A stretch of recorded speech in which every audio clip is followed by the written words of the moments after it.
Should I start right? Andrew is from Hong Kong, right? Andrew, can you hear me? No, recording is started, please. Yes. Okay, so let me welcome Professor Bhate today, and I straight away request her to start today's reading session. We, are now going to read, I think, the Chandra response, isn't it? No. No. Okay. So I'll just request you. You take the things in your hand and start today's class. Thank you.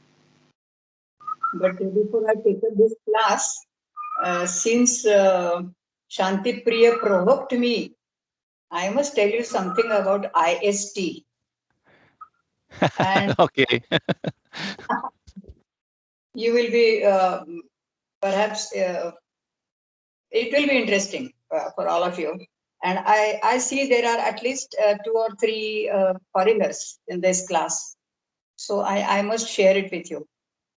When I was in Switzerland to give some classes, I was supposed to take a class at 3 p.m. That was my very first class after my arrival there.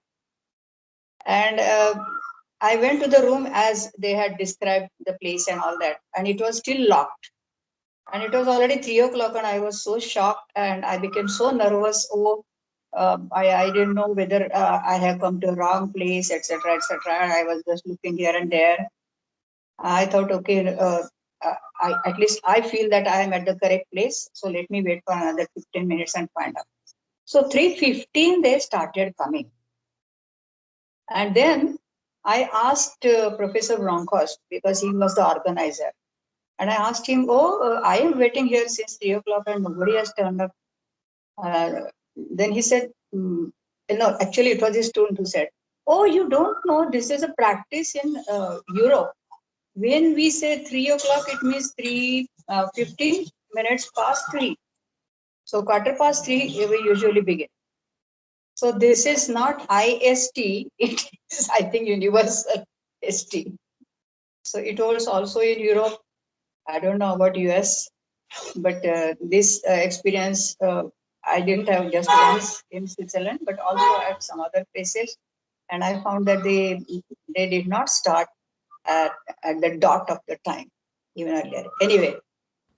So well, what you mean is actually it's a tradition in Europe indeed.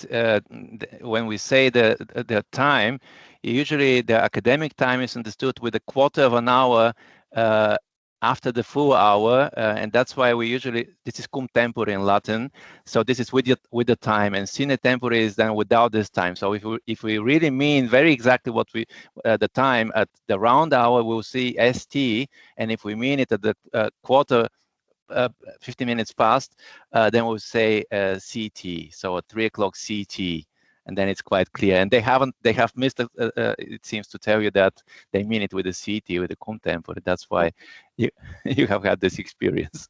But it's confusing indeed.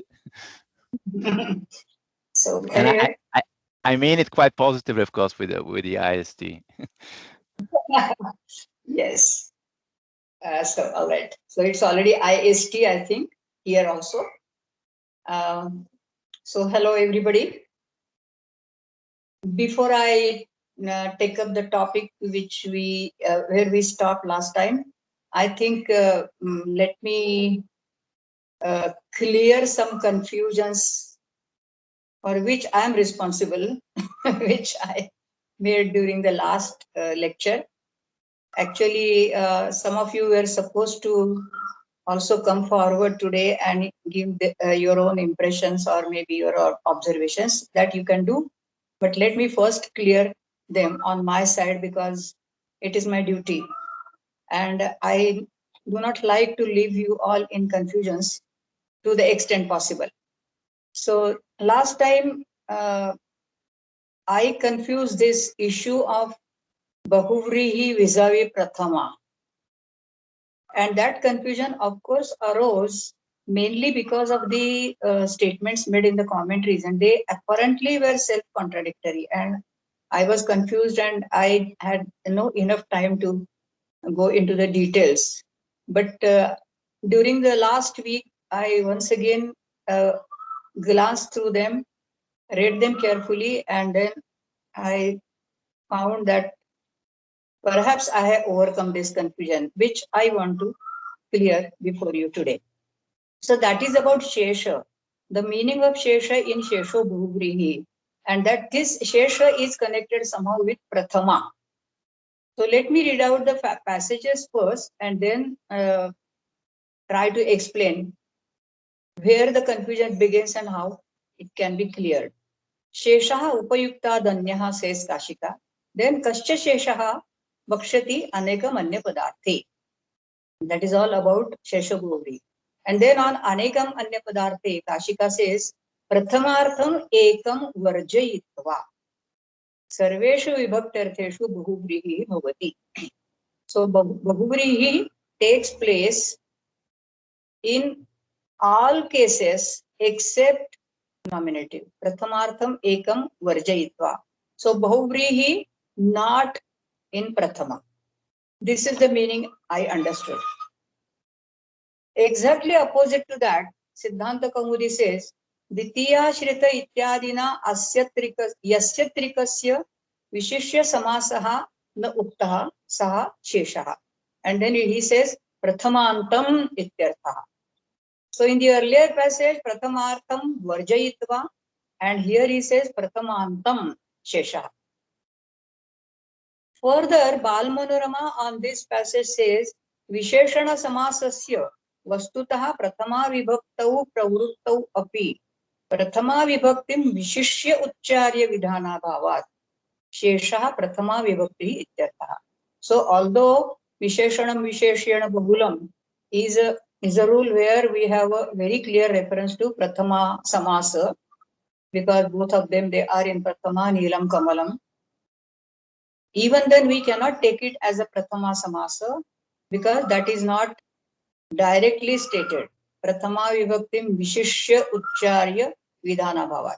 And therefore, Prathama Samasa is still remaining. It is still Shesha.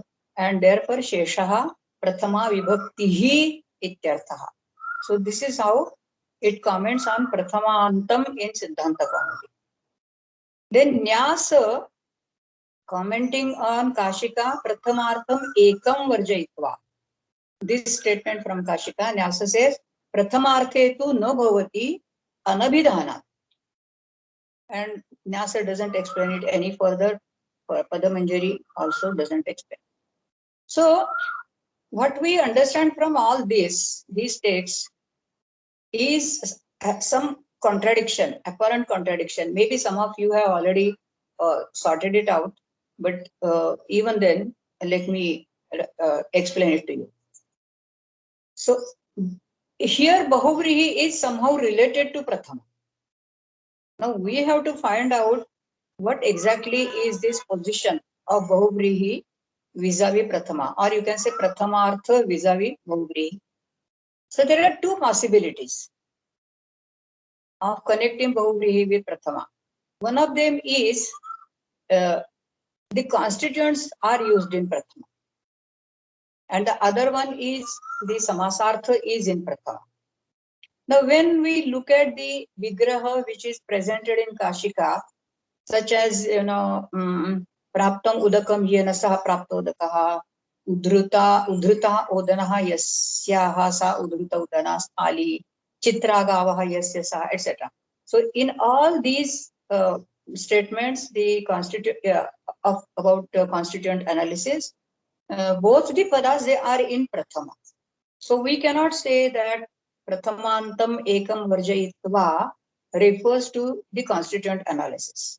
In the constituent analysis, Prathamanta very much exists. So naturally then we have to look for the Samasartha. So whether in the Samasartha, the Prathamanta or Prathamartha is absent, we have to find out. And then we do find out that Prathamartha is never the Samasartha in the Bahuvrihi. How can a Vibhaktyartha be the meaning of a samasa? That is also explained in one of the commentaries. I don't exactly remember the words, passages. Perhaps last time I read it out to you, but it is something like that.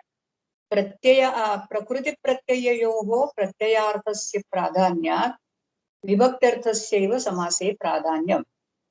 And therefore, in every samasa, it is a vibhaktyartha which is more important than the prakrityartha. And therefore, what is more important, what is more prominent in samasartha is the meaning of the case. This is implied by this statement. Now, when we go back to the vigraha again, what we find is that in each and every vigraha, the form of yat is mentioned, and that yat refers to the samasartha. Praptam udakam yam saha praptodakaha gramaha. So here we have Dvitiya. Udruta odanaha yasyaha. It is Panchami. Udha rathaha yena Tritiya. And Uparuta pashu yasmai Chaturthi. And so on and so forth. So here we find that there is no reference to Prathamartha. This is what is understood from the sentence Prathamartham ekam varjayitva. This sentence in Kashika. And when Siddhanta Kaumudi says Prathamantam ityartha, Prathamantam shesha, it means that the constituents of the Bahuvrihi, they are always in Prathama. Like Udrutaha, Odanaha, Praptam, Ulakam, and so on and so forth. This is how I tried to solve or sort out this confusion. And so finally we can say that Prathamartha is the meaning of this Bahuvrihi, whereas all other Vibhaktyarthas, they are the meanings of Tatpurusha, Vidya Tatpurusha, Tritiya Tatpurusha. And of course in Karmadharaya, we can say that Prathamartha is the meaning, like Neelam Kamalam.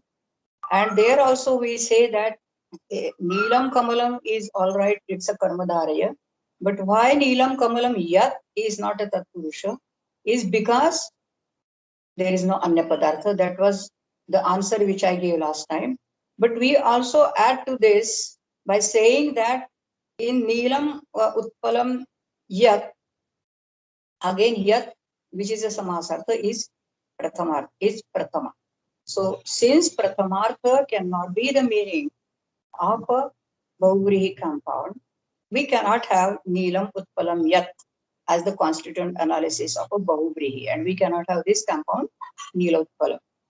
Now coming to this Pratyudaharana Vrushte Devi Gataha, and I'm very sorry, but I was awfully confused when I read this, and I couldn't understand the meaning. But if we add the nominative singular Yaha, then perhaps the meaning becomes rather more clear.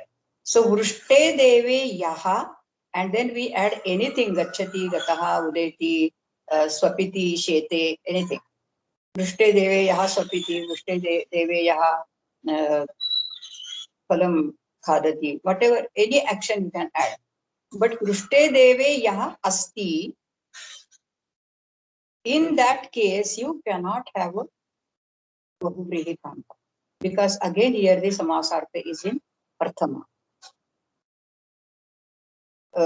And therefore it is a Pratyudahara. So we cannot say Vrushta Devaha. We can think of similar examples or similar Pratyudaharanas, I should say, such as say Neele Meghe Ya Vartate Sa Neela Megha Vidyut. So this kind of a Bahuvrihi we cannot have, because again here Ya is a Prathamartha. Or Uditasya Suryasya Yaha Asti Saha Udita Suryaha Prakash. This kind of Bahuvrihi is not allowed by tradition, by saying prathamartham ekam varjayitva. So this is how I understood this whole, explanation about Shesha and Prathamartha. Of course, if you have to say anything about that, you can say it right after my explanation. My discussion is over, so that this whole point will be clear. Then I want to make also yet another point about which I made some confusion, and that is about Saptamyupamana Purva Padasya Bahuvrihi Vachaha Cha Uttarapadalopa.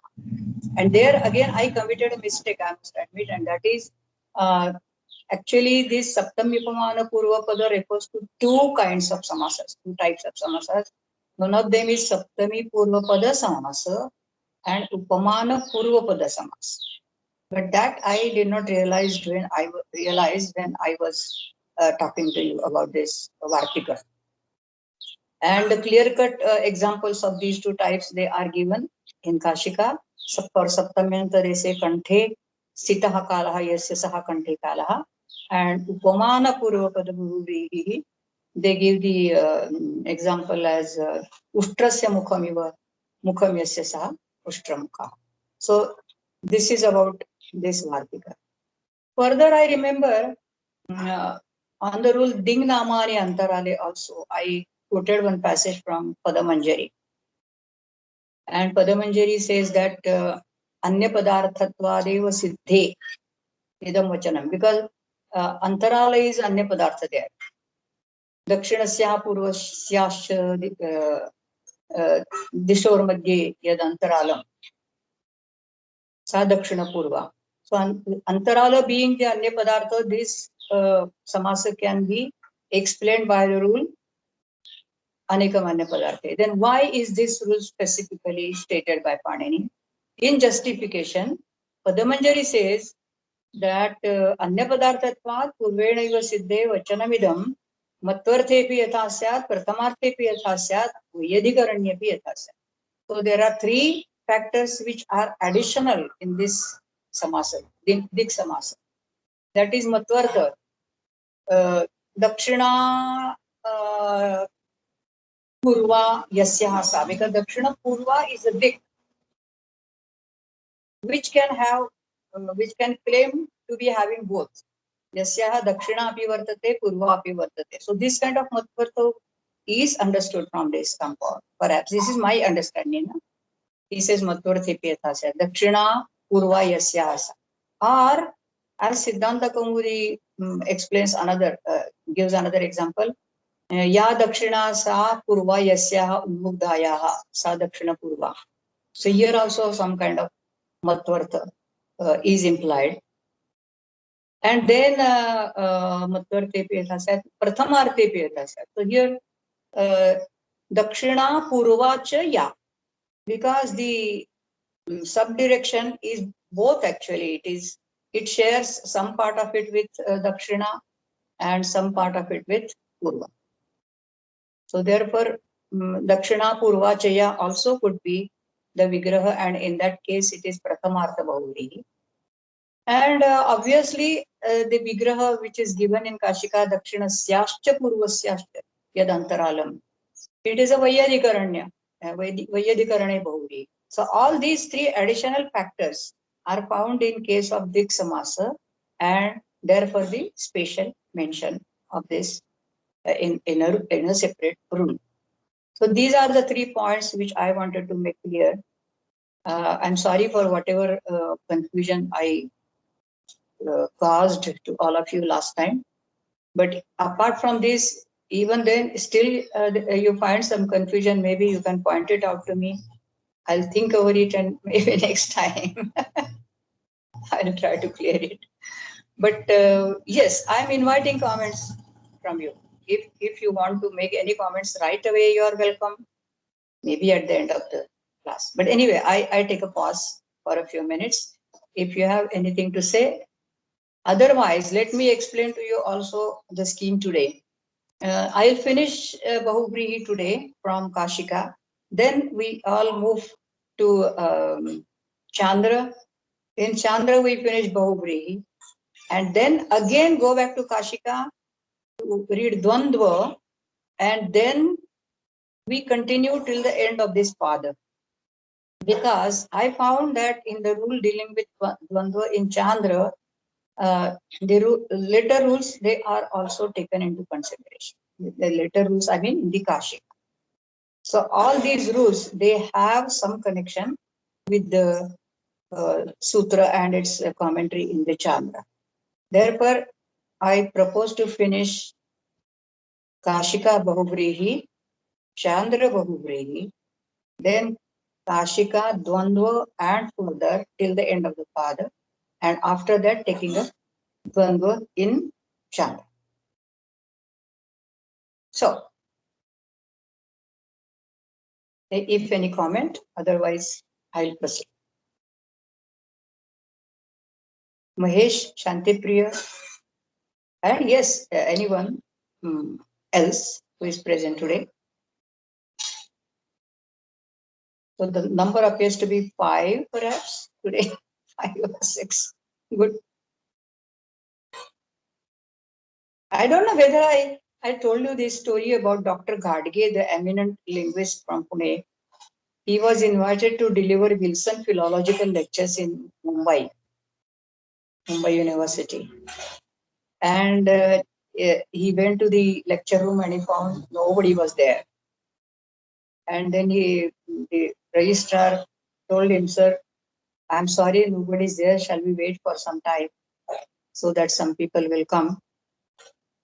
And then Dr. Ghadge said, no, the time is already up. So you are my audience. I will talk. You will have to listen for 1 full hour to me.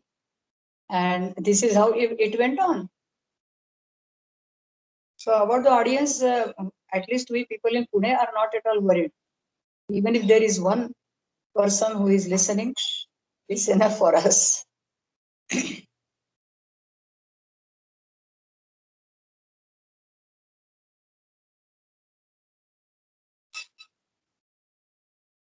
Mahesh, you have to tell me whether I should continue or there is anyone who wants to say.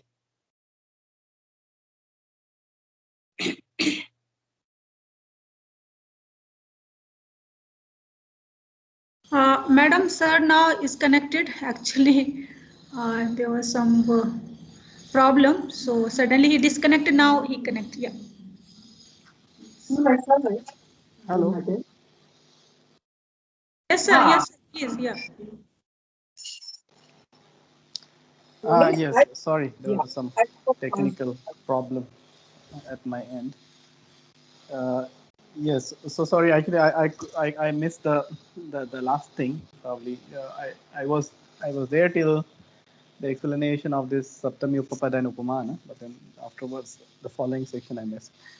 I mean, there's one question which I had in mind. Let me also ask you this. I mean, when they say that the Prathamartha is actually cannot be a Bahuri, but now when we analyze this Bahuri of the Deshantarala Arthe, I mean that Bahuri, but there how do we analyze? I mean, we still analyze using Prathama, right? प्रथमार्थम एकम वर्जयित्वा अन्येषु विभक्त्यर्थेषु बहुव्रीहि. This is what I said. Kashika says prathamartham varjayitva anyeshu vibhaktyartheshu sarveshu vibhaktyartheshu bahuvrihi bhavati. Yes, right. I mean that I got, but then how will you analyze, do the vigraha of the, let's say, Purvottara or Dakshinottara, Dakshina Purva or something? We'll say what? Ultimately, we'll say Yaha Antaralaha Saha, right? Yes. Dishayor Antaralaha. So basically, we end up in a Parathamartha, isn't it? This is not the only exception. You will come across a few more exceptions also as we proceed. So that stands. That always stands. This is prayika. It's yet another point, Mahesh. So prathamantam varjayitva sarveshu vibhaktartheshu bhuvrirbhavati is again a prayika statement. Similarly, samana adhikarananam bhuvrihi vaktavya is also prayika. We have already seen it. And I also made a remark that this description of bhuvrihi made by Panini appears to be of a very general nature, and he must have found it very difficult to capture it in a form of a generalized statement, and that is why the succeeding commentators like Katyayana and Patanjali, they were required to add different martikas and statements. So prayikam idam vachanam, that is the only answer. Or if we say, if we describe this Dik Samasa as Matvarthi, as stated by Padamanjari, then we can say Dakshina cha Purva cha Yasyaha Samipe Vartete. In that case, it would not be Prathamarthi. So that quarter or that sub quarter to which both Dakshina and Purva belong.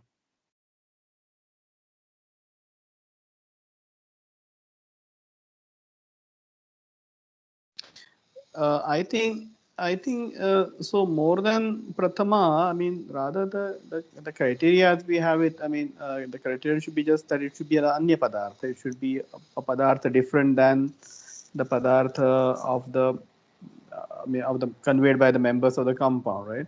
So, I mean, even in this case, even though the Vigraha we provide with Prathama, but actually the Antarala is a different Padartha than Purva or Dakshin or something like this.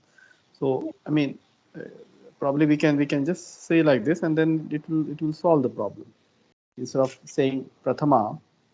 I mean, the only thing is that it should be Anya Padartha, right? I mean, that's a basic condition, and I think that could take care of all this, because when you use Prathama in other cases, like as you have given examples, I mean, with the Prathama Vigraha, of course, when you say Yaha Saha or Yattad, we are actually establishing Abheda, I mean, identity between the two. So there is no Anya Padartha then. So it is a Eka Padartha or Samana Adhikaran or Samana Padartha.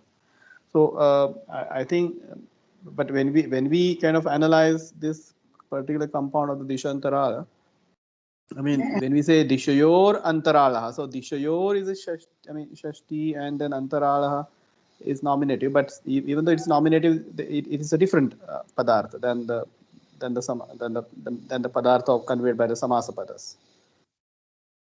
Can't we just say like this? I mean, this has already been stated in Padanjali. They say that Anya Padarthatva Siddhe Vachanam. So Anya Padartha is one criterion, yes, but in addition to that, there is Vaiyadhikaranya, as he says. Then there is Matvartha, and then there is Prathamartha. Yeah. These three conditions, additional conditions, they appear to be existing there. That is one thing about Dik Samasa. But then, when you say that Anya Padartha should be the best criterion for all Samasa, even for that we have exceptions. We have seen them earlier. Gauva Trayava Vitraha. Where is the Anya Padartha there? Dashanam Samipe Upadasha. Of course, you can say Dashanam Samipe Ye Vartante. But again, then Prathamartha is there. It's really very difficult. Generally, we can say Anya Padartha is yes there. yeah. That's at least how the Chandra people were doing it. They say Aneka Manyarte, and now with regard to this compound, they say Dakshinasyascha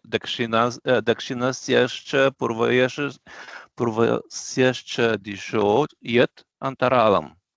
Dakshina Purva Dik. Yeah. So the whole, I mean, I will have to repeat the whole thing. The whole section, or rather the whole samas prakarana, we have to take as praikam, because Yeah. there are thousands of samasas found in the literature, which cannot fit in this scheme. And In therefore, fact, here, yeah, sorry. no, No, I'm repeating my statements. The same statement I made earlier is that Patanjali has actually made it more liberal so as to include all kinds of samasas, sapekshatva, gamakatva. So gamakatva samasatva. That's all. If you understand meaning from any particular compound which you find used, accept it simply, as long as it conveys some meaning. So gamakatva samasatva. That is much better. Now here we talk about, I mean, the Vyadhikaran and so on, but I mean, Panini's own rule does not really say anything about Samanadhikaran or Vyadhikaran, right? His only condition is Anya Padarthe. Anekam Anya Padarthe. So, I mean, Panini really does not talk about Samanadhikaran or Vyadhikaranas. So, I think for him it is all right, most probably. We don't know. Yes. Let us finish this Bahuvri section and find out if Panini also implies Vyadhikaranya at any place. We wonder if Panini was already aware of compounds like Kanthe, Sitaha, Kalaha, Yasya. In that case, if Panini, if at all he was aware, then we have to accept that Vyadhikaranya also was acceptable for Panini. Isn't it? But that is, he has never very clearly stated. So, in the very next rule, which we are going to read today, maybe we can find an answer to your question about this issue of Samanadhikaran and Vyadhikaranya. But before that, I think last time, did we finish this rule, Kesha Kishi thing? Tatra tena idamiti sarupe. It's only the last line which we did not read. Otherwise, Danda Dandi, Kesha Kishi, Musala Musali. Yeah, these examples, yes, we saw, I remember. Yes. We raised the question about the double character of this samasa, Avyayi Bhava and Bahuvrihi. Yes, and you made a point, Mahesh, that since Panini's approach was formal, he must have made it just Bahuvrihi. Did you say like this last time?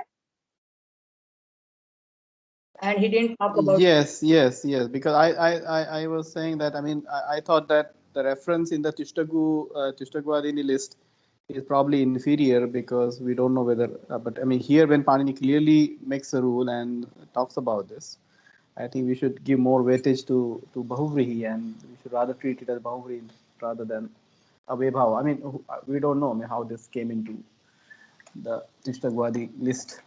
Whether that was an open list or was a closed list for Panini at that time, we don't know. Yeah, you're right. But in that case, it's not actually formal. Had it been formal, in case of Kesha Keshi, Kacha Kachi, and if Panini knew that these words they were used as avyayas, then making it avyayi bhava would have been a formal approach, as he did in case of Unmatta Gangam. Because Unmatta Gangam also has a double character, Unmatta Ganga Yasmin Deshi. So semantically it is a Bahuvrihi and formally it is avyayi bhava. And Panini makes it avyayi bhava. Anya Padarthe, he mentions the word Anya Padarthe cha Sautya. So similarly, Danda Dandi, well, we are not sure whether Panini knew that it has a character of avyaya, these expressions like Danda Dandi. But had he known that they were used as avyayas, he would have rather preferred following his formal approach to make it an avyaya bhava. So his stand in case of Bahuvrihi is rather semantic than formal. Understood? This is what you have to be very clear about. But then I think Shantipriya said that maybe perhaps during Panini's time, the Avyaya character did not exist. If I have understood him correct. And Danda Dandi, Musala Musali, and Danda Dandina, Dandiya, etc. It was used in all cases during that time. But later on, it became an avyaya, or it came to be used as an avyaya. And therefore, Yes, that was my tentative idea, because I thought that because this is a kind of descriptive grammar, at least at the time of Panini, he was just describing what he had. so the same thing Mahesh also, same way Mahesh also argued last time. So Panini knew its character as a Bhogri, and later on this Ich Karma Vyatihar and all these things they were added, and it became an avyaya. But I think, why should we bother if it has a double personality? Okay, we have many other things also, even human beings having double personality. So if a particular samasa has a double, say Upadasha, they have a problem, and then commentators actually explain it to be having two different meanings. When avyaya bhava, it is samipya, and when it is bahubrehi, it is samipavartin. So this is how they explain Upadasha, or actually in Avyaya Bhava it should be Upadasham. Yeah. Anyway, so Sarupa Grahanam kim Halaischa Musalaischa Pravritya Idam Yuddham Pravrittam. So Tatra Tena Idam Iti Sarupe. Sarupa is one of the conditions, and that we don't find. Talat, I think a few remarks on the page which you displayed last time. Okay, madam. Okay. Okay, I'll try to display it. Okay. In the meanwhile, I'll take a sip of water.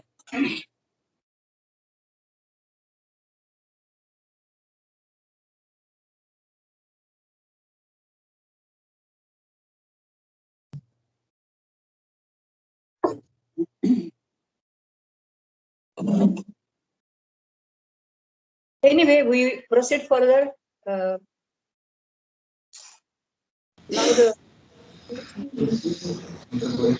मला support एकच काम करते तर मला थोडं बदल करावं लागतं तर माझी graduate. Madam, can you see it? yeah. तेन सह इति तुल्ययोगे सह इति शब्दरूपं तुल्ययोगे वर्तमानं तेन इति तृतीयान्तेन सह समस्यते बहुव्रीहिश्च समासो भवति.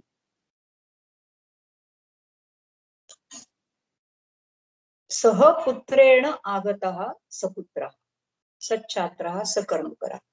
So Tulya Yoga is interpreted in Nyas and Padamanjari as Sammana Sambandha.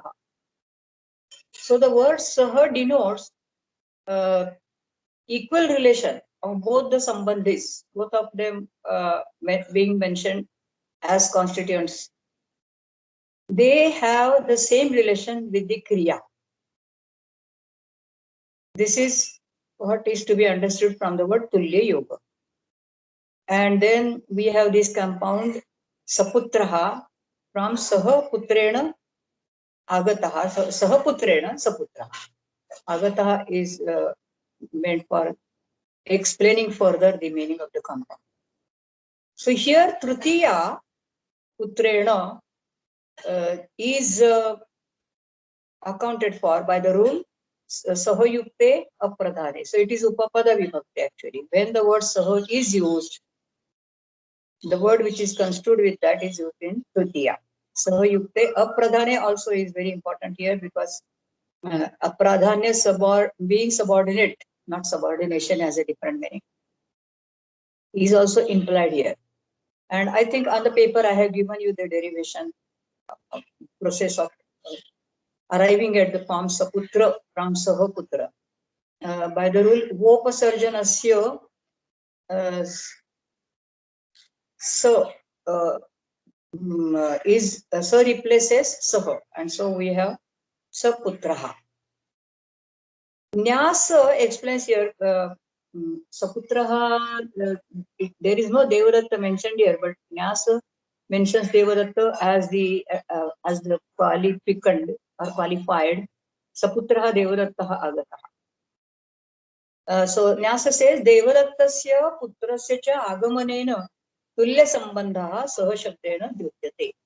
Devadattaha saputraha agataha means both Devadatta and his son, they share the action of coming, and their relation with the action of coming is tulya, same. But as I said, sahayukte apradhane, it certainly implies that the word to be used in Tritiya is apradhana. It is upasarjana. Because on that rule also, Kashika very clearly says, on the rule sahayukte apradhane. I quote from Kashika. And the example is the same, saputraha agataha. Kashika says, pituhu atra kriyadi sambandhaha shabdena uchyate, putrasya tu pratiyamanaha iti tasya apradhanya.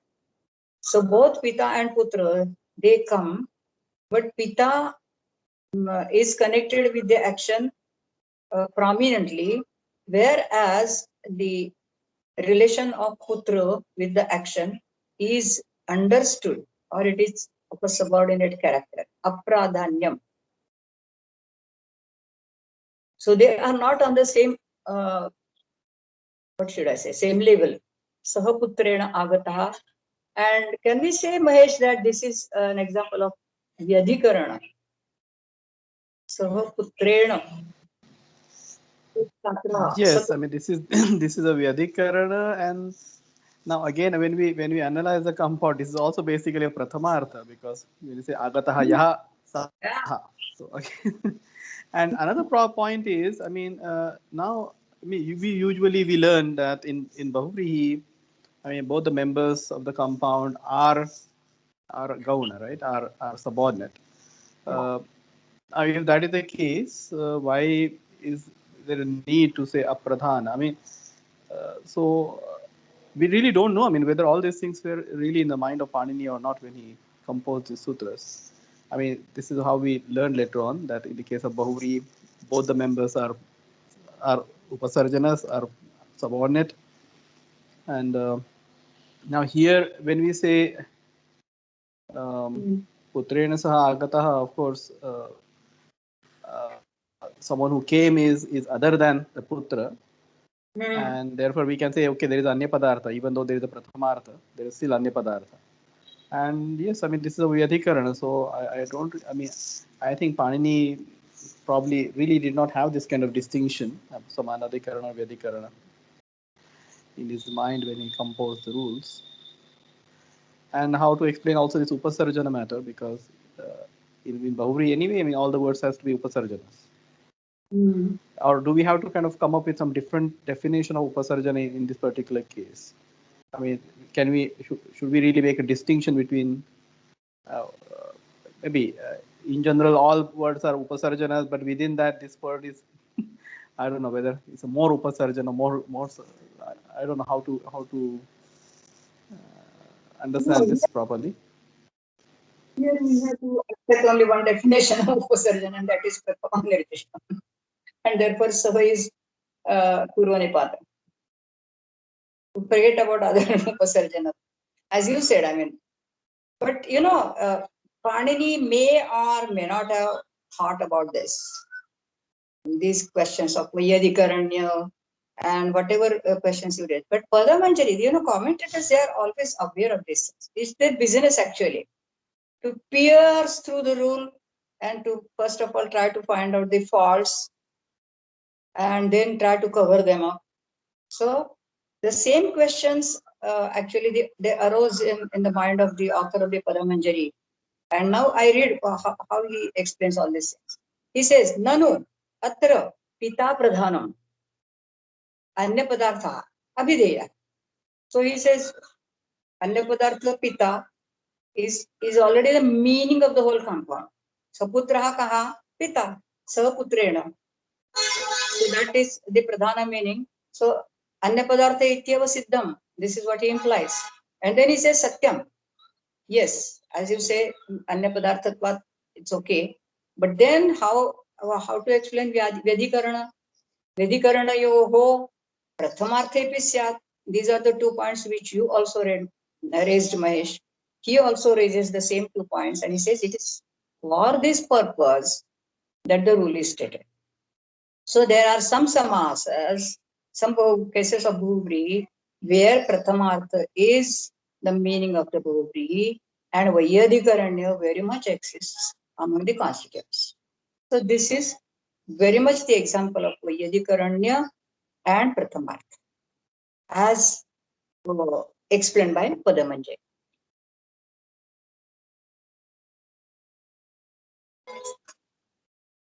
Which means we really cannot pin down any Bhuvri to any specific character. We can only say Anekam is possible, but Anekam is also not in all samasas. Yes. So as you said, I mean, this Prathamartha is basically just Praika. I mean, you have to just take it as, in generally that's the case, but we can also have, I mean, Prathamartha compounds. The only important thing is that it should be Anya Padartha. That's it. But then I told you, even in cases like Vitraha, Anya Padartha doesn't exist. Yeah, I mean, in case of Dvitraha, I mean, it could also, I mean, there's no Chartha, there is Vartha rather. But I mean, it is more or less like a Va and Cha. Again, often we see that they are also interchangeable sometimes. So, I mean, rather, it would have been better to put it in the Dvandva category rather than in Bahubri. Maybe accent might be one of the reasons for this. I don't know. Or maybe Pani thinks in a different way. You think in one way, Pani thinks in different way. Really, we haven't still reached the frequency of Panini's thinking, and therefore we cannot understand what is going on in his mind. Anyway, so next, Kashika gives the pratyudharana. Tulya yoge iti kim? Sahaiva dashavihi putraihi bharam vahati gardabhi. So, I think this is a line from one Subhashita. I don't remember the first line, but I'm sure I have read it and it was very much in my mind.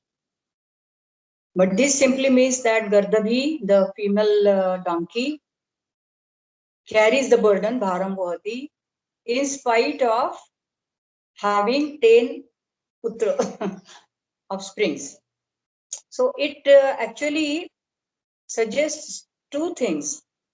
Gardabhi has as many as 10 sons, but even then that poor female, she has to work hard and she has to carry the burden. It is not that the putras don't tell her that, oh mother, now you take rest, we are there to carry the burden. That is one meaning which appeals to my mind, but I don't think whether the Subhashitakara really intended it. But the other meaning is that she already has the burden of this 10. Sahaiva dashavihi putraihi. Even then, she carries the burden. Sahaiva dashavihi putraihi. Maybe, I really don't know whether she carries all the 10 in her belly. She is pregnant with 10 and she is bearing the burden. This is what is intended. Here, whatever be the meaning which is which you find acceptable, you take it. Or if you can suggest some better meaning, maybe you can. What he wants to point out is that the word saha does not convey tulya yoga. Tulya yoge itikim. Sahaiva dashavihi putrai. So the action of bharavahana is not shared by the 10 putras, as the action of going was shared by putra and pita, both in the earlier example. Saputraha pita agata. That is not the case here. So putras are idle. They are either in her belly or they are sitting somewhere or they are grazing somewhere. I don't know. and that poor female, that poor creature, animal, is carrying the burden. Sahaiva dashavi putrai. And how to explain this trutiya here? It is not sahayogi actually. The commentary says, perhaps I'm not sure. Yes, but since I have noted it down in my notebook, it is Ittambhuta Lakshane Trutiya.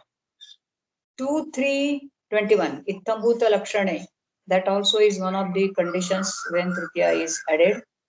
And it means Ittambhutaha Kanchit Prakaram Praptaha. So if you want to describe someone as having some characteristics, then you can use this Trutiya. It is very rarely actually found.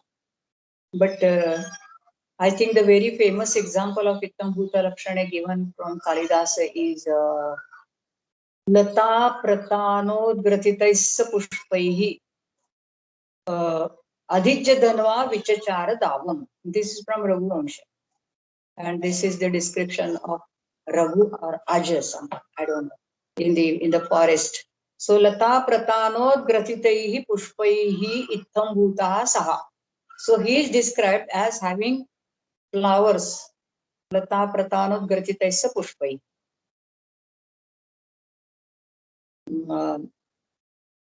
Maybe on his hair or some part of his body. Lata Pratanodgratitaissa. And another example given is Api Bhavan Kamandaluna Chatram Adrakshit. Did you see a student along with a Kamandalu? So Kamandaluna Chatra, a Chatra characterized by a Kamandalu. So this is how this Ittambhuta Lakshane Trutiya takes place, and the same Trutiya explains the instrumental here in Sahaiva Dashavihi Putraihi. The female donkey characterized by 10 offsprings. So Saha here is used in the sense of Vidyamana, as it is explained further in Kashika. Vidyamanaihi eva dashavihi putraihi bharam vahati. So in spite of the fact that she has 10 sons, she is still carrying the burden. Then further Kashika asks a question. Katham sakarmakaha salomakaha sapakshakaha iti. Nahi atra tulya yogaha gamyate. Kim tarhi vidyamanata. So how to explain these Bahubri compounds where no Tulya Yoga is understood from Saha, because Sakarmaka also has Saha as its first constituent. Sakarmaka is Vidyamana Karmaka, that for which karma is already existing. Salomaka, one who has hair on his head. Sapakshakaha, one who has, I don't know, paksha, sides. And we have many more examples, in the literature, like Sakesha, Sashaktaha, Sagunaha. So the use of Saha in the sense of Vidyamana is found in quite a few words. So it's not Tulya Yoga, and even then we have a Bahubri there. Why the Panini confines it to Tulya Yoga is not clear, and I'm sure even before Panini such usages must have existed. And therefore the most expected answer here given is Prayikam Tulya Yoga Visheshanam. Tulya Yoga iti Visheshanam atra Prayikam. It has to be taken as a very, very general common. So it's not a very hard and fast rule that everywhere we should get this meaning Tulya Yoga from Saha. We should understand this meaning from Saha. And therefore, finally, the last sentence in Kashika is Anyatrapi Samasa Drishyate. The Samasa of Saha is found also in other meanings. Anyatrapi Samasa Drishyate. So with this ends the discussion of Bahubri in Kashika.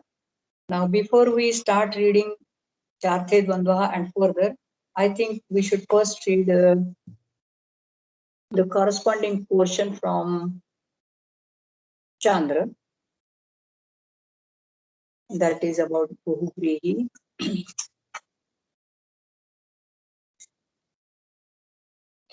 Let me find out where. Okay. So it is just one rule in which all the 3 or 4 whatever rules they are put together. Anekam anya padarthe 46. Anekam subantam anyasya padasya subantasya arthe vartamanam ekartham bhavati. Very clear meaning. Anyasya subantasya arthe vartamanam, that is anyapada. Chitra gavah yasya saha chitravuh matta bahavaha matangaha yasmin vane tadvanam matta bahu matangam. So this is anek pada bahuvrihi. 3 tripadaha mattaha bahavaha matangaha matta bahu matangam. As far as I remember, in our school, we were not taught to dissolve the compound like this. Mattaschate bhavascha matta bhavaha. So first, so it was a layered, derivation. So first we have to finish the first, the compound of the first 2 padas, then proceed further. So this is how we were taught in the school. And well, Panini is absolutely silent on this. Panini simply says sup supa. So maybe perhaps Panini intends this compound to be dissolved like this. Mattashyate bhavavascha karmadhare matta bhavaha and matta bhavaha matangaha yasmin tat matta bhav matangam. Could be. Well, constituent analysis you can have either way. It really doesn't affect the compound or the meaning. Arudho vanaro yam vruksham sa arudha vanara. Very interesting examples here. They are totally different from the ones which we find in Kashika. Pujita atithayaha yena saha pujita tithihi. Wow. One who has worshipped or, I don't know, honored his guests. Uparutaha pashu asmai. Uparuta pashu. Actually not expected in a Buddhist text because it has a sacrificial context. Tah paro yasma soyam tapara. Well, it's from grammatical context. Upagata dasha esham. Upadasha. This is also a very interesting analysis. Upagata dasha esham. Upadasha. Asanna dasha, adura dasha, adhika dasha. So this has actually the second rule has been taken care of. Sankhya, duradhika sankhya, sankhya, etc. Aduradhika. Trirdasha parimanam esham tridashaha. So here it is parimane. Trirdasha. So 3 times 10 is their measurement. Tridashaha. Dashaha devaha. Katham dasha shabda sankhyane vartate. The word Sankhyana appears to be used here in the sense of Sankhyeya in Panini's grammar. So how can you explain the use of the word Dasha in the sense of Sankhyeya here? This is a question. Parimana Shabda Sannidhyat, on account of its association with Parimana. Trir Dasha Parimana Mesham. So they qualify Parimana and therefore they are Sankhyana Vachaka. Yatha pancha parimanam esham panchakaha shakuneyaha. But now my question is, would it not be a tadhita? Tridasha parimanam esham. So even the tadhita meaning is implicit in this compound, as sometimes we have tadhita meaning implicit in Drigu. we have seen earlier. Tridasha parimanamesham tridashaha. Similarly, pancha parimanamesham. Here, obviously it is a tadita formation, panchakaha. Dvau va trayo va parimanam esham. Oh, so here he has very carefully given the dissolution so that it conveys anya padartha. Dvau va trayo va parimanam esham dvitraha. It's not just only dvi and three, but it is their measurement. It is their quantity. But the main difference is that according to Panini and according to Sanskrit tradition, dvi and three, they do convey sankhya. And therefore, we don't need this kind of a dissolution by using parimana, etc. We simply can say dvau va trayo va dvitraham. They convey the same thing. Va shabdasya arthe va. Okay, so he gives an option. Or otherwise this bahuvrihi in the sense of va. And in that case, there is no anya padartha. Dvau va trayo va dvitraha shakunayaha. Dakshinasyaścha purvasyascha disho yadantaralam dakshinadik. Dakshina purvadik. And then he says dakshinacha asau purvacheti dakshina purvadik. So even prathamarthe atra bahuvrihi dakshinacha asau purvacha. But then it cannot be actually bahuvrihi. We need not put it in bahuvrihi. Dakshinacha asau purvacha. It can straightway go under karmadharaya.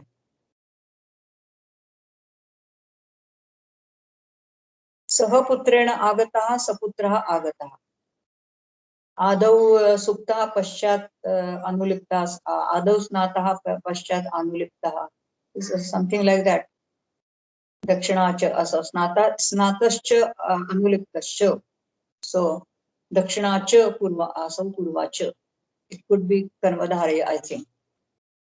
Saha putrena agataha saputraha agataha salomakaha vidyamana lomakaha ityarthaha evam sapakshakaha asti kshira brahmani iti asti shabdotra asankhyaha, that is avyayam.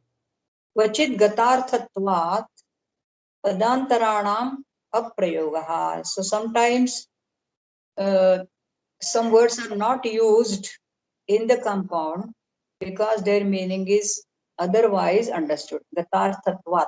Gatarthat means the meaning being understood otherwise. Meaning being understood from some other word. So kanthesthaha kalaha kalaha asya kanthe kalaha. The meaning of stha is understood by the word kanthe. Ushtramukham eva mukham asya ushtramukhah.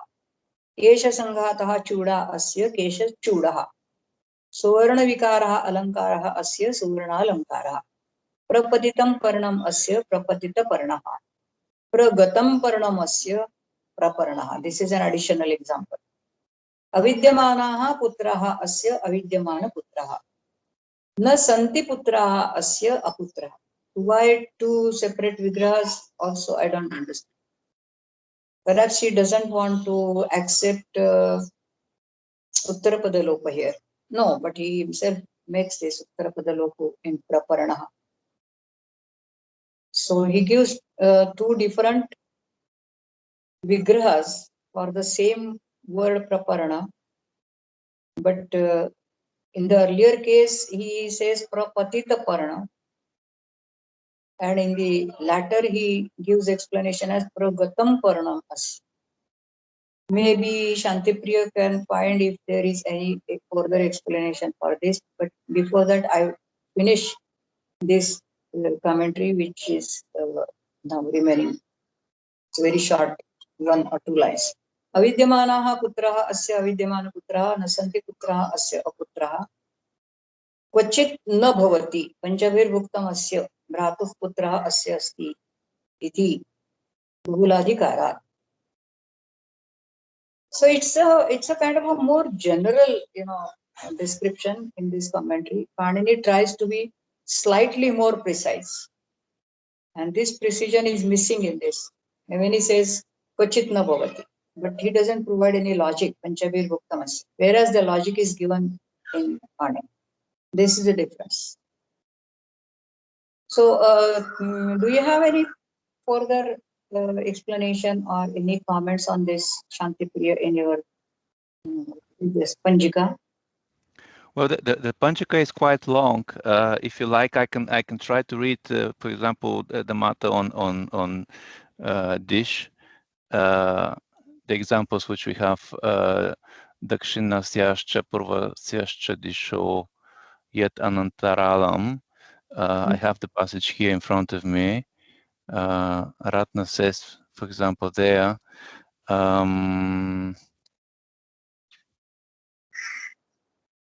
Just 1 second. It is now. He says, Dishanam Atvena Prasidhanam Dakshina Adisha Shabdanam Antarale Vache Samasa Ishyate. Tasya cha sarva adi karyam vikalpitam tatra antarale anya padarthi samasan na anyat cha nama pradhana adi sarva adi karya nivrittim.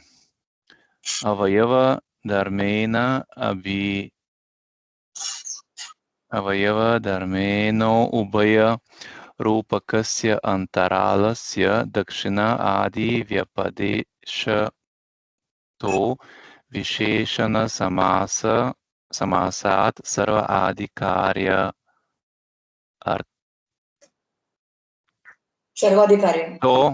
सर्व आदिकार्य अर्थो दर्शयन् आह दक्षिणस्यश्च इत्यादि व्यधिकरणे नाम अपि प्रथम अर्थ अन्य पदार्थ समासो दृश्यते एव इति मन्यते सर्व आदयो वृत्तिमात्र इति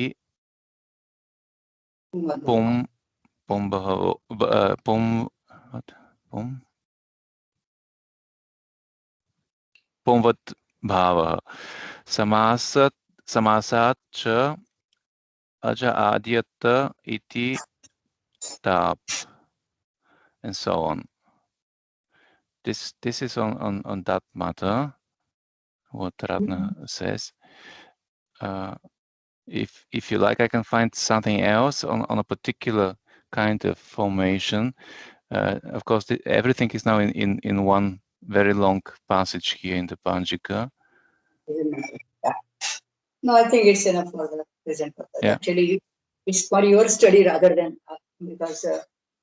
The basic approach of the Chandra people. I mean, yesterday I was reading the Karaka section, and there Ratna Amati very clearly says that, anyway, one has to make a vyakhyana in order to explain all these things. So he says the Chandras prefer to do the prapancha with examples rather than sutras. So they say that instead of sutras, the Vrittikara provides you examples of all these different categories and just keeps the rule more general in nature, which can cover all the possible cases. So that is their approach. So he says we prefer to have prapancha in the udaharanas rather than in the sutras. So rather than having more sutras, we prefer to provide examples of all these. So he has basically covered all the examples which are there in Kashika. But with the justification that all of them can be explained by this very rule, and so this is their strategy, overall strategy. In Karaka we do see the same thing, and Panini, like for example, has around 40 odd rules for Shashti, and in the Chandra system this is covered only with 2-3 rules. So, but they provide examples for all the possible usages of Shashti under that. So that's their approach. Yeah. Yeah, Mahesh, just in addition to this, Mahesh, just a brief note. We have in the Shabdartha Chinta several stanzas in which Ratna is pointing out exactly this major difference between the two systems. it's a very interesting passage in the Shabdartha Chinta in section 10. If you like, I can very briefly read this what Ratna says about this in our translation with Mahesh. It's still not published, but we are going to soon to do this as well. Ratna says, for example, for this reason, let there be in every case a general rule which is comprehensive and is based on the system of each particular grammatical tradition. What is the purpose of such a detailed exposition by formulating specific rules? Those who are anxious to retain a specific rule which is favored in their own grammatical system but is considered superfluous by others and think that it is irrevocable since such a rule has already been formulated by their teacher, try to justify somehow their position, saying that it is either for the sake of elaboration or for the sake of embellishment. However, such elaborate rules, which are only for the sake of satisfying beginners, are ignored by Chandra Gomin, who was seeking only what is essential and aimed to compose a grammar which is concise, clear, and complete. This is from the beginning of the treatise. So this is in short what he says with regard to this difference. So two different approaches. That's all. Yes. Okay. So I found one more rule in Chandra dealing with Bahuvrihi. Sorry. So first we have to read that, and then we have to switch over to Kashika for Dvandva. So the rule in Chandra, the next rule in Chandra is Tatra Gruhitva Tena Pravrutya Yuddhe Sarupam Saptamyantam Trutiyantam Cha Samana Rupam Anekam Tatra Gruhitva Tena Pravrutya Ittanayoho Arthayoho Yuddhe iti Anya Padarthe Ekartham va bhavati. So everything made explicit here in the rule itself and the explanation that follows. In Panini, everything has to be implied. Everything has to be, yes, understood from the rule. Kesheshu cha gruhitva yuddham vruttam. Kesha keshi.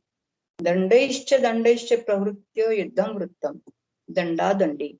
Mushta mushti. Ijvyati hare. So you have it in Chandra as well. Iti ich. Ichi. Iti atvam. Tatra tena iti kim. Kayam cha pravritya yuddham vrittam. Grihitva pravritya iti kim. Rathe cha sthitva yuddham pravrittam. Yuddhe iti kim. Haste cha haste grihitva sakyam vrittam. Very interesting. Yeah. So he abounds in pratyudaharanas. Haste cha grihitva sakyam vrittam.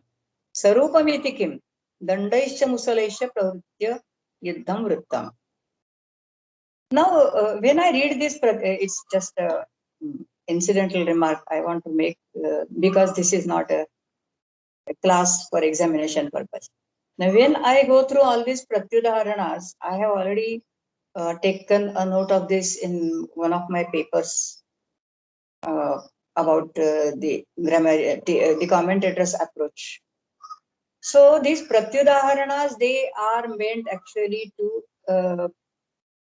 give a detailed exposition of a particular sutra. That is their purpose, because the Vyakhyana of every sutra is defined as that which contains Udaharana, Pratyudaharana, that which contains Padakritya, that which contains the meaning of each and every word in the sutra, etc.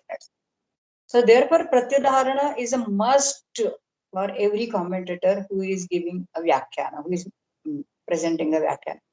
But otherwise, if you look at these explanations, they always appear to me to be generating a spatial language. And we really wonder whether such examples existed in the language at all. Like Kayam cha pravritya, Rathe cha sthitva, all these things. So they are made for their own sake, but if we just put them together, they can be very well described as the grammarian's language. They form grammarian's language, and they hardly have anything to do with the actually existing language, maybe the language of the literature, because it was no more spoken at that time. So now we go to Dvandva.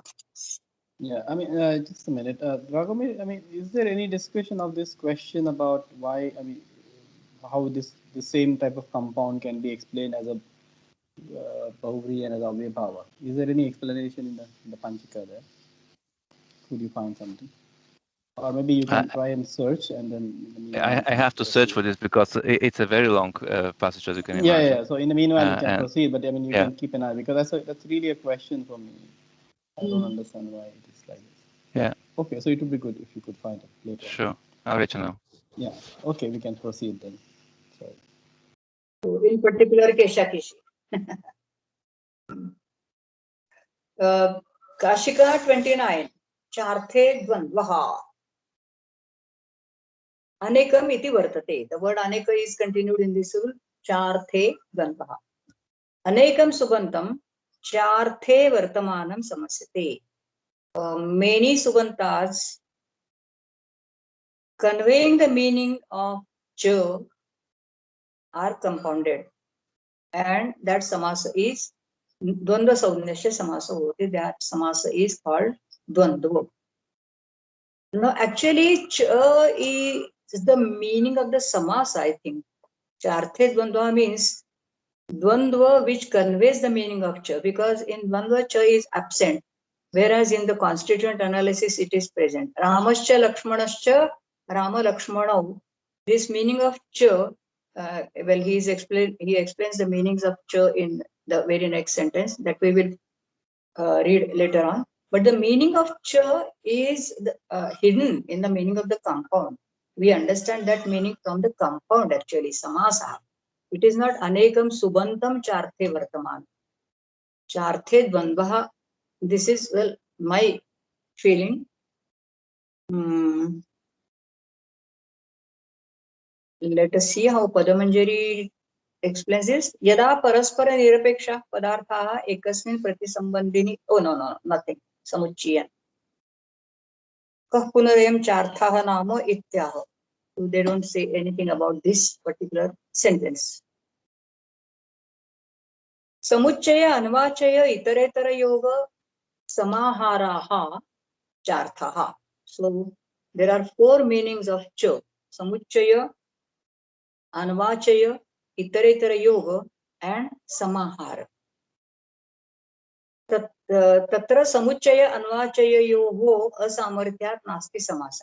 Okay, so Kashika doesn't explain what the meaning of these four words is, but we do find this meaning in commentaries, and we need to understand first of all how they are different from each other. So samuchchaya is explained in Padamanjari as yada paraspara nirapeksha padarthaha ekasmin pratisambandhini samuchchiyante tada. When many objects which have no expectancy or no connection whatsoever with each other, paraspara nirapeksha, they are put together in one sambandhin, in one's relata, in one relata. Then there is a samuchchaya. And then he gives a very beautiful example. Yatha, and this is from Vedic text. Ahar nayamano gamashvam purusham pashum vaivasvato na trupyati suraya iva durmadi. So Vaivasvata is one of the names of Lord Yama, the deity of death, who, according to Indian mythology, takes away the pranas of all beings after death, or maybe he takes away the pranas and then they are dead. So every moment, every day, ahar, nayamana, carrying what? Gam, cow, ashwa, horse, purusha, human being, pashu, animal. So every day he carries all these beings. But saha na trupyati, he is never satisfied. Katham, and then he gives a analogy, upama, Surayaha iva durmadi, a drunkard, just as a drunkard is never satisfied with a drink, sura, with a madhya. Now here we have an example of samuchaya, because the words gam, ashvam, purusham, pashum. So there are 4 different objects. They are put together. There is a samuchaya, but they are totally disconnected. They are not at all connected with each other. So it doesn't mean, this sentence doesn't mean that he just binds them together and takes them together at one shot. He binds cows and horses and purushas and pashus all together, and then he takes them away. That is not the meaning. So they are not connected with each other. There is no togetherness implied here, and therefore it is kind of a haphazard, collection, ad hoc collection or haphazard collection, you can say. So this is the characteristic of samuchaya. And then anvachaya is explained in Padamanjari as yada anekasya pradhanya tad anurodhena tu itarad anvachiyate tada anvachaya. So there are 2 different objects, they are put together, but one of them is pradhana and the other one is subordinate. So there is no togetherness in the sense that they are not on the same level in anvachaya. And the example is bhiksham ata gamcha anay. So actually there are 2 different actions. Each of these objects is involved in a separate action. Bhiksham ata. So wander for alms, for begging alms, and bring the cow. Gamcha anaya. And he explains it further as atrahi adarshanaad ananayan api gam. Atatyeva bhiksham. Anatams to bhiksham nagam anayati. So both the facts are true about this. First is he takes a round, or he wanders to beg alms, and while begging alms, if he doesn't find a cow, he doesn't bring it.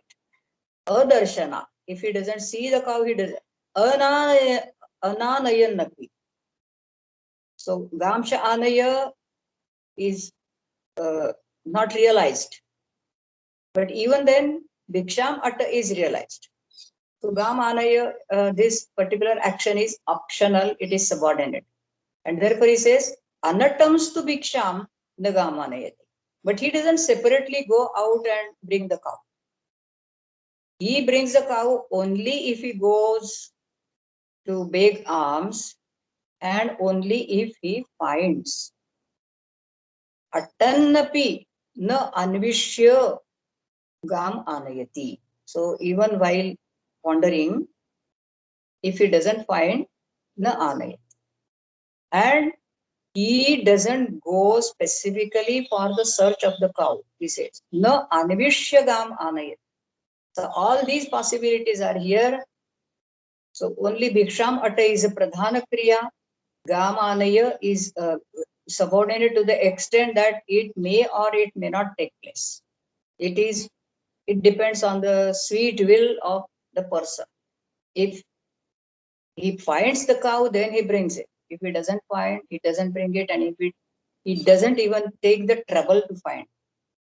All these things are involved in anvachaya, and therefore dictionary interprets the term anvachaya as adding a secondary object to the primary or prominent. Though literally anvachaya means aggregate, collection. The word anu, the particle anu which is added to it, it suggests that something subordinate is connected. There is an aggregate, but one thing is afterwards connected to that. Anu achayah yasya bhavati, kasyapi bhavati, yasyam kriyayam bhavati, tasyaha anvachayah iti nam. Because all these are bhavi things. They denote state. And then further, yes, Siddhanta Kaumudi gives an example of Samuchaya as Ishwaram Gurum cha bhajas. So here is a command from the father maybe to the son, Ishwaram Gurum cha bhajas. So here Ishwara and Guru, they are mentioned together in one sentence, just as Gam, Ashwam, Purusham, Pasham. But they are not connected with each other. And he is not asked to worship them in one shot. Ishwaram bhajasva, Gurum cha bhajasva is the meaning, but not at the same time. This is an example of Samuchaya given in Siddhanta Kaumudi. So this is about Samuchaya and Anvachaya. And then there is Itaretara Yoga. Parasparapekshanam avayava bhedanupagamen samudaya rupatam apannanam ekasmin arthe anvaye sati itaretara yoga bhavati yatha devadatta yajnadattabhyam idam karyam.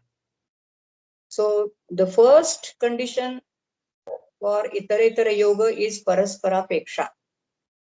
The components which are mentioned, again itaretara yoga is also aggregate in which there is a connection with each other. So here also is a collection or aggregate, Anvachaya also is a collection or aggregate, and Samuchaya also is collection. But the difference is that here in Itaretara Yoga, both are connected to each other and they share the same action also. Ekasmin arthe anvaya. Yatha devadatta yajnadattabhyam idam karya. Devadatta and Yajnadatta should do this. So it means that neither Devadatta nor Yajnadatta can do it all alone. They have to do it together. This is implied here. So Itaretara Yoga means mutual connection or relation with each other. And then he talks about Avayava and Avayavi. So when many form a whole or many parts come together and form a whole by serving as its parts, then Itaretara Yoga takes place. And therefore, as I said, both Yajnadatta and Devadatta, they are supposed to do it together. So in the absence of either, it cannot be performed. This Itaretara Yoga is described as Avayava Pradhana. So the Avayavas are explicit there. They are quite clearly understandable or visible. And finally, it is Samahara, which is one of the four meanings of Cha. And again, it means aggregate or coming together, even bringing together.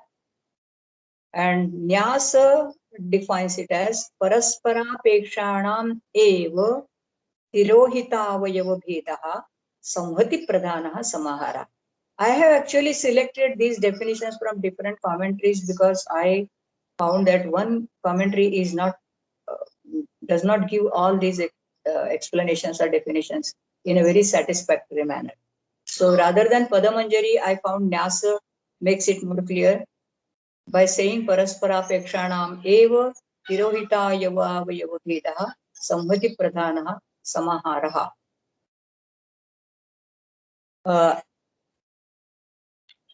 The two main characteristics of Samahara, they are Parasparapeksha, so they have certainly expectancy for each other, they are connected with each other, but then Samhati is Pradhana.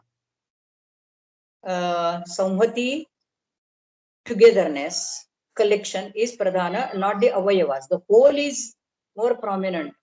And Tirohita Avayava Vedaha, the distinction in terms of Avayavas, parts, is Tirohita, it is hidden, it is implicit. So there is togetherness in Samahara, which is absent in Samuchaya. Whereas in Anvachaya, only Pradhana is the main topic. In Samuchaya, no mutual connection among the objects, whereas it very much exists in Samahara and also in Itaretara Yuga. Regarding this Gavanayana, etc., again, Nyasa says Gavanayanam Bhikshadanam Apekshate, natu Bhikshadanam Gavanayanam. That we have already seen. So this is an additional statement which I have noted in my diary, therefore I wanted to share it with you. So coming back to Kashika, Tatra Samuchaya Anvachaya Yoho Asamarthyat Nasti Samasa. In case of Samuchaya, as we have seen, and also Anvachaya, there is no Samarthya because they are not on the same level, they are not together with each other. Itaretara yoge samahare cha samaso vidhiyate. In case of itaretara yoga and samahara, of course, samasa takes place. So finally, dvandva takes place in the sense of cha, which conveys itaretara yoga or samahara. So plakshascha nyagrodhascha plakshan nyagrodho. The sentence, one full sentence is not given here, but they must be sharing one action. Davascha khadirascha palashascha dava kadire palashaha maybe tishthanti vane. Vakcha tvakcha vaktvacham. This is an example of samahara. So why speech and skin is put together, I don't know, vaktvacham, and how we can use it in a sentence. And further, it's still more difficult, vakcha drushadcha, vak drushadam. Because drushadi, I think, is stone. So how they come together is very difficult to say, and this we have seen quite often in examples of compounds. Vakcha tvakcha vaktacham vakcha drushaccha vak drushadam. Dvandva pradeshaha dvandvecha ityevam adaya. Dvandva samasa, this technical term dvandva is meaningful because it has been used by Panini in rules like dvandvecha. Dvandvecha sarvanama tasya. It's about sarvanama saudhya. And then we go further to the subsequent rules. But if you excuse me for just a couple of minutes because the cat is there and it is giving me lots of trouble. I'll just feed it and come back.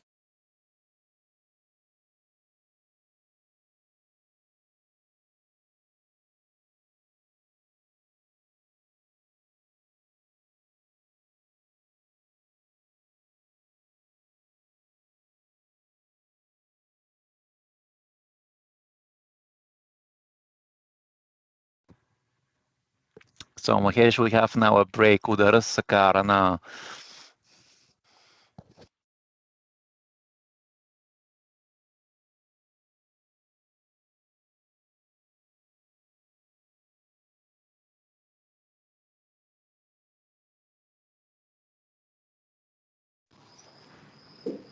Yes, cat break. I'm extremely sorry.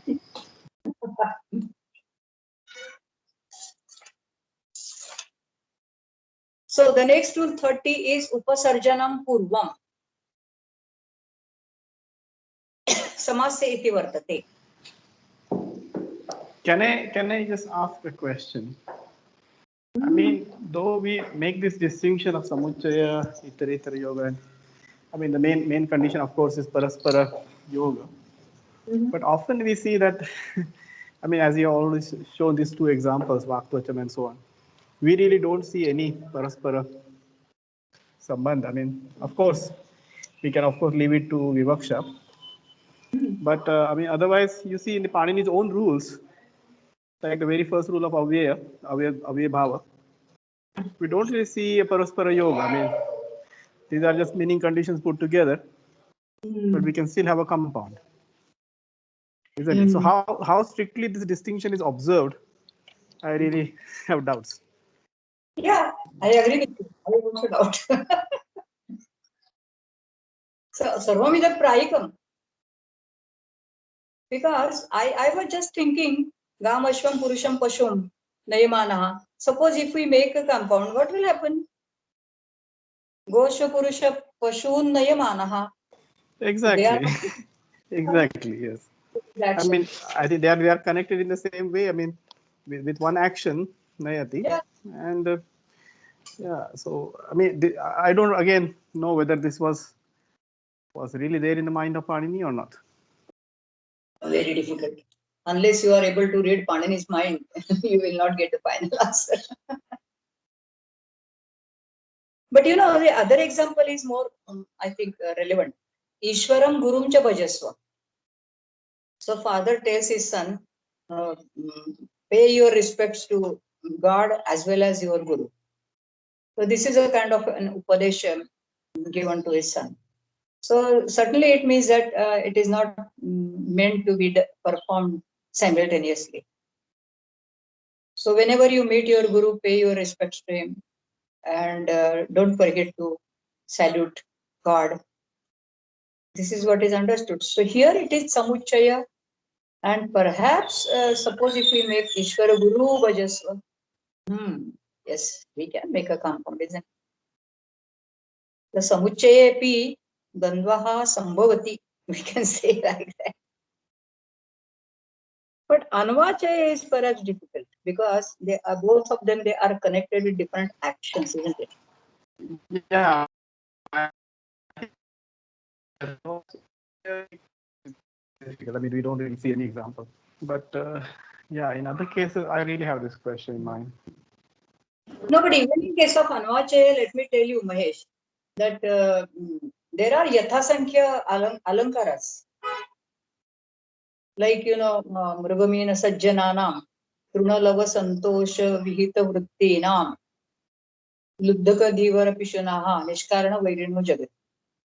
So each one of them, Mrugamina Sajjana, is connected with three different actions.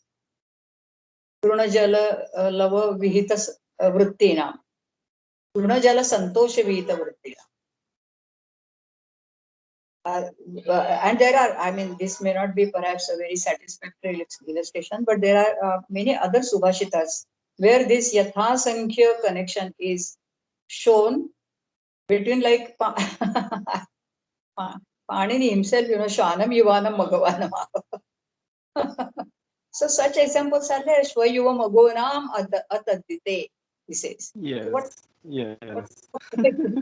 So what kind of Paraspara yoga we have to expect here? That's true. But that is, you know, grammarian about it's part of his meta language, of course. But such examples, I fully agree with you that this kind of this fourfold distinction may be true on a very, very subtle level. But otherwise, on surface level, it may not have a lot of difference of meaning.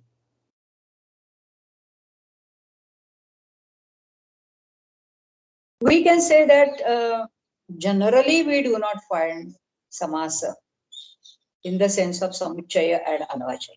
That much I think perhaps we can maintain. I mean, probably, I mean, we know that, I mean, culturally, of course, as we know that there are certain pairs formed and certain other pairs are. So, I mean, in Marathi, we say, for example, hatti pai. I mean, so hat pai we put together, nak and dola, naki doli nita. So there are certain pairs which are formed, and I think they are probably the best candidates of Dvandva. I mean, originally that might have also been the case, even in the case of Sanskrit. So we have certain pairs which are culturally formed, established, and in those cases only Dvandva was probably allowed. And then, of course, once we have the tool, we can form Dvandva of anything. And then people have really done this. So I think probably kind of some very definite and defined characteristic is later on kind of probably more generalized. This is my feeling about the Dvandva. I don't know whether, what do you feel about this? No, what you say is logically quite correct. I mean, there is no gainsaying about that. But in the absence of any evidence, we really cannot make any assertive statement about it. And we have to follow the tradition to some extent at least. Therefore, we say, yeah, no, samasa takes place. More or less, this interpretation seems to be followed even by the writers of literature. So you may not find even in Sanskrit literature compounds conveying samuchaya and anvachaya. That is also possible, with some exception, unless they are forced to do that, like Subhashitakaara.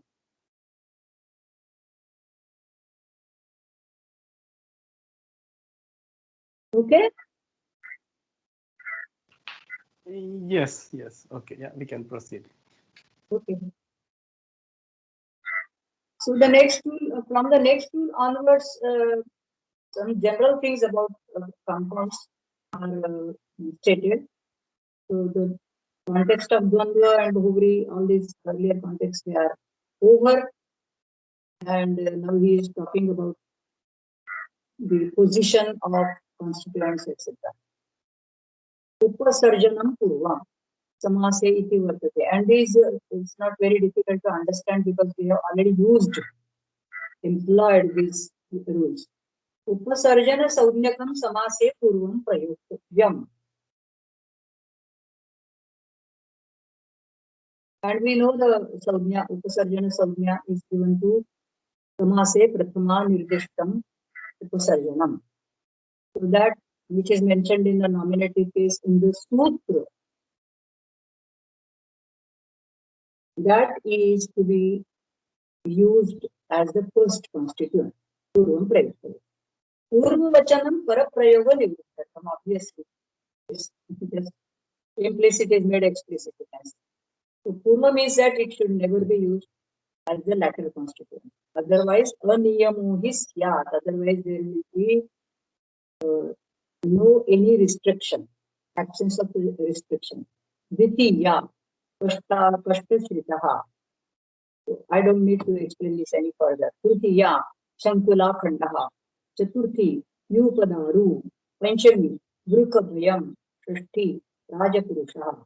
Saptami, akshashambha. So this holds of only those samasas where there is a clear-cut upasarjana mentioned along with another which is not an upasarjana. Such cases are mainly found in Tatpurusha. So both in Dvandva and in Bahubri, all the constituents, they are on the same level. So they are, you can call them all upasarjanas. And therefore they can freely exchange their places. Just one question.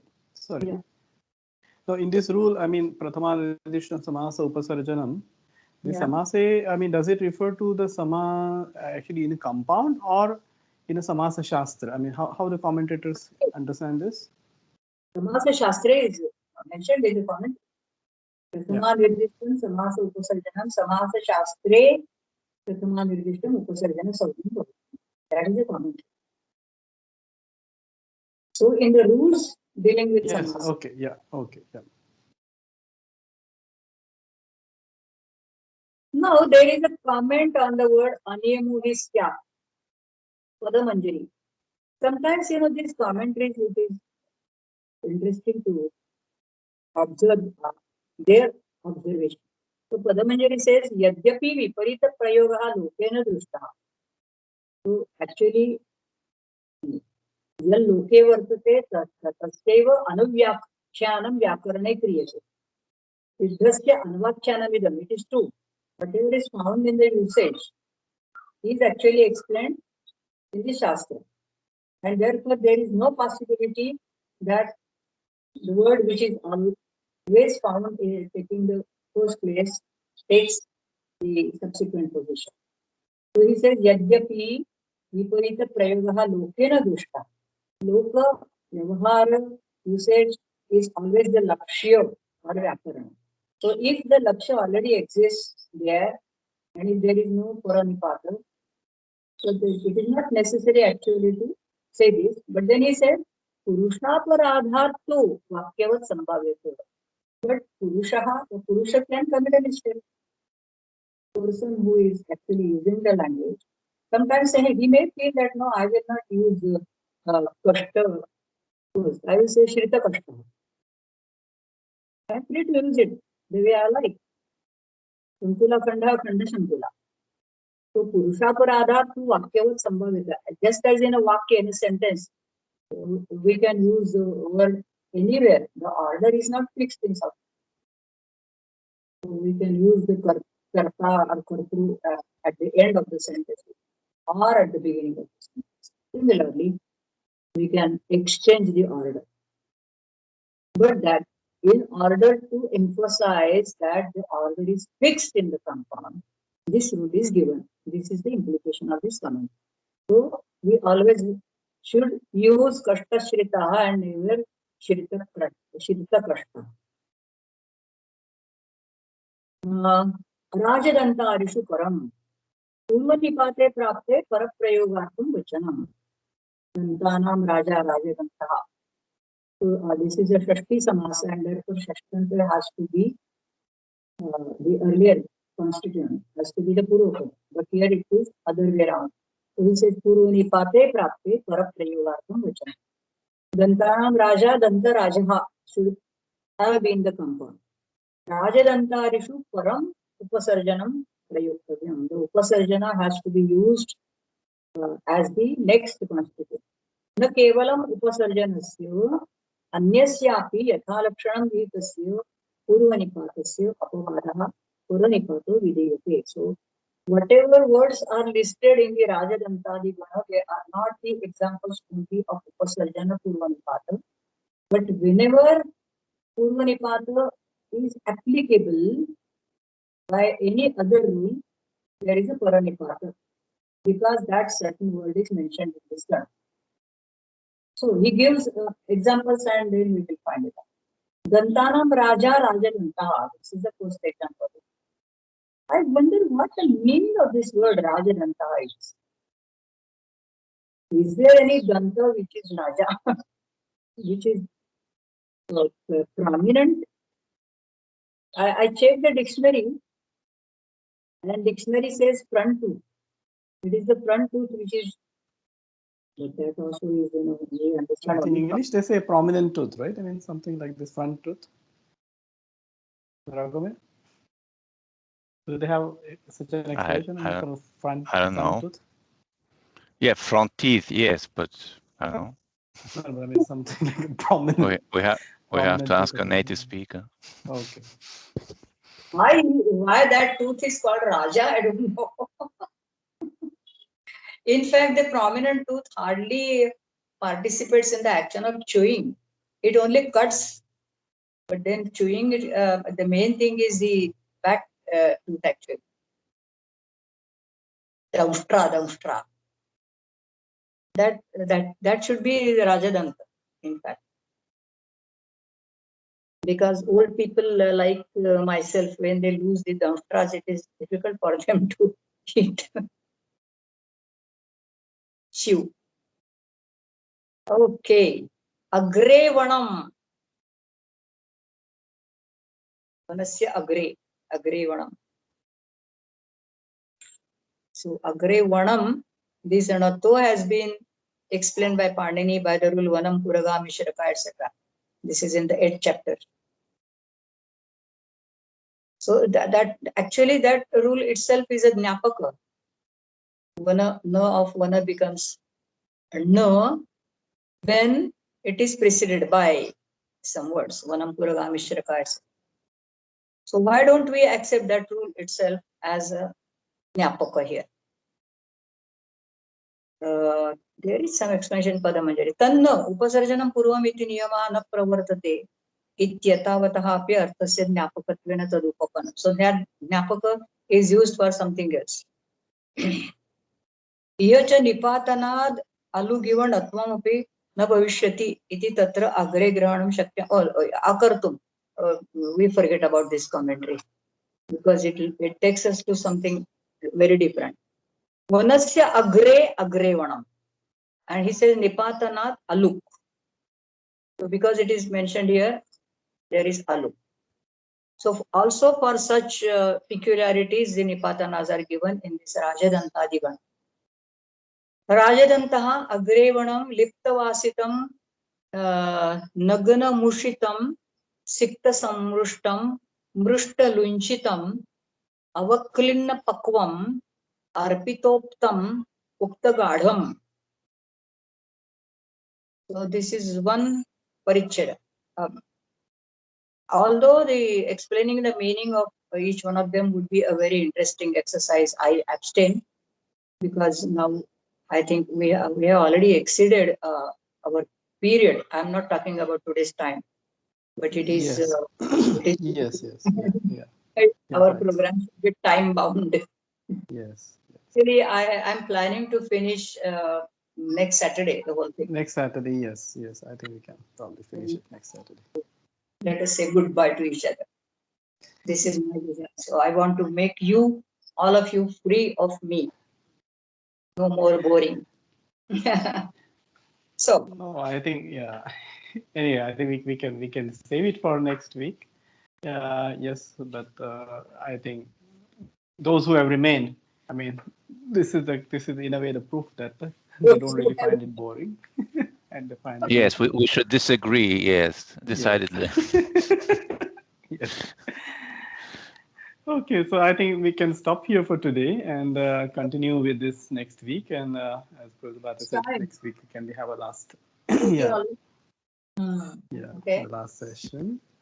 And yes, so thank you very much to all of you. Thank you, thanks to Prabhupada for explaining this with such a interest, and it's really inspiring and stimulating when you listen to this talks. So thank you very much for all this. And just a reminder, on Monday at 5 p.m.